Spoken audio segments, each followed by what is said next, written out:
Manisa'da 16 tane şehzade görev yapmıştır. Bunlardan bazılarını sizlere sayayım. 1. Murat, 3. Murat, 2. Selim, 1. Mustafa, Fatih Sultan Mehmet ve Kanuni Sultan Süleyman.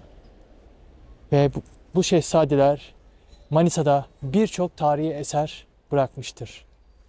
Şehzadeler ve onların ailelerinin yaptırdığı camileri gezeceğiz.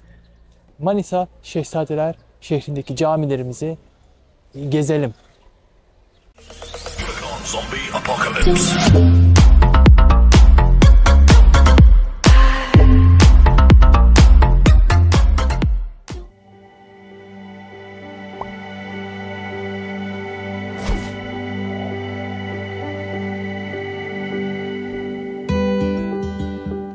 Muradiye Camii ve Külliyesi. 3. Murat adına 1583-1592 yılları arasında yaptırılan Külliye Camii, medrese, imarethane ve dükkanlardan oluşmaktadır. Projesi Mimar Sinan'a ait olup külliyenin inşası Mimar Mahmut Ağa tarafından başlatılmış ve ölümü üzerine Mimar Mehmet Ağa tarafından tamamlanmıştır. Medrese, klasik Osmanlı medrese plan ve şekline bağlı olarak yaptırılmıştır. Klasik Osmanlı mimarisine bağlı kılınarak yapılan cami, resmi taşlardan ters T planlı yapılmıştır.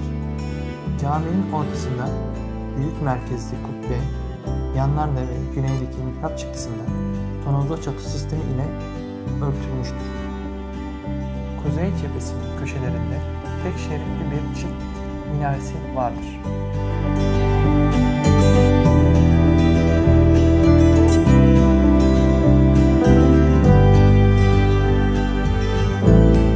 Son cemaat yeri avlunun zemin seviyesinden yukarıda alçak bir teras teşkil eder.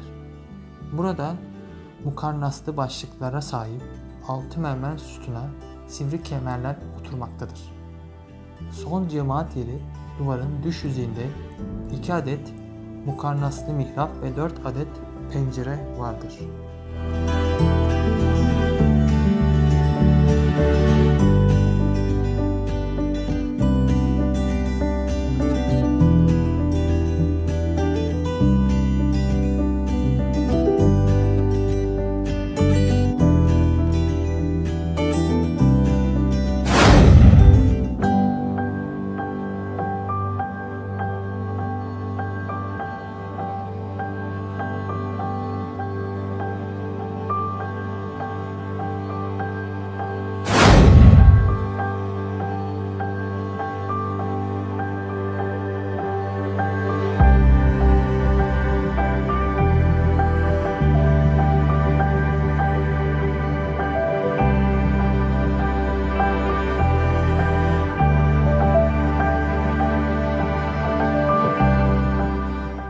Pencerelerde cam işi süslemeler yer almaktadır. Güneydoğu köşesinde bulunan mermerlerden yapılmış hünkâr mahfilinin tavanı malikari işlemlerle kubbe, tonoz, kemer ve pencerelerin etrafı ise kalem işlemeleri ile bezenmiştir.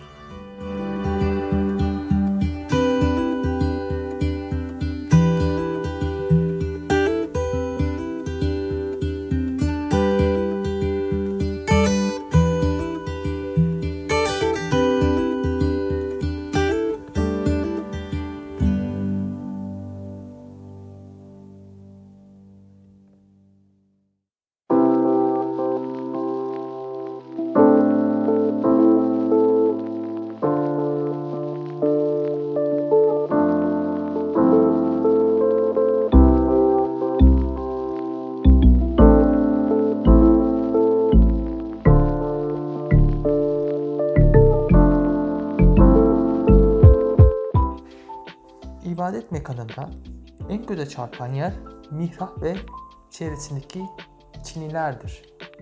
Mihrap duvarı İznik çinileri ile kaplıdır.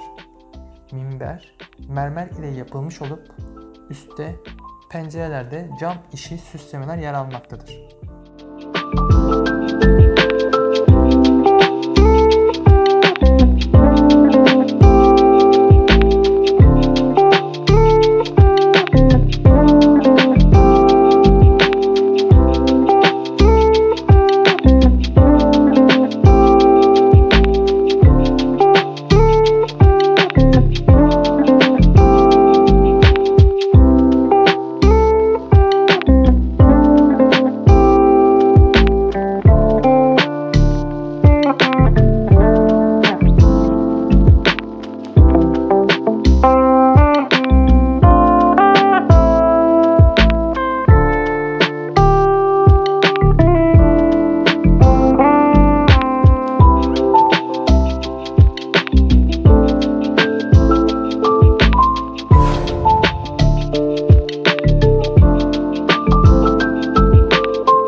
Enine dikdörtgen planlı yapının merkezi kısmının üzerine 10,80 metre çapında bir kubbe ile bunun iki yanındaki doğu ve batı bölümler ise yarım çapraz tonozlarla örtülüdür.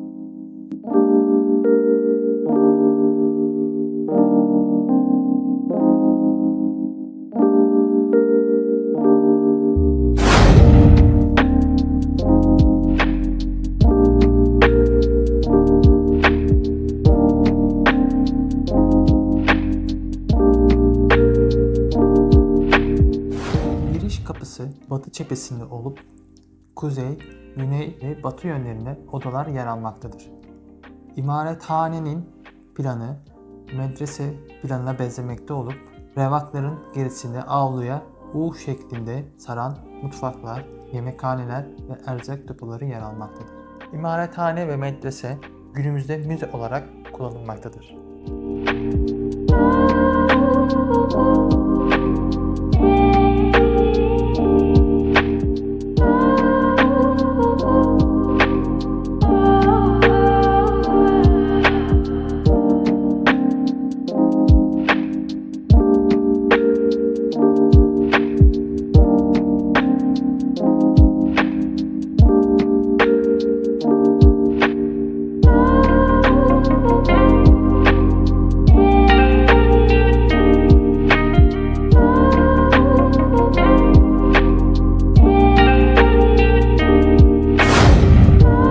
Muradiye Camii'nin yanında bulunan Soruhan Bey Türbesi.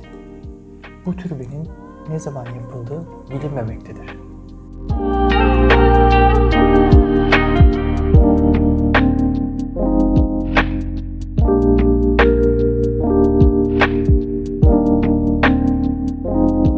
Türbe, Soruhan Beyliği kurucusu Soruhan Bey'e ait olduğu sanılmaktadır.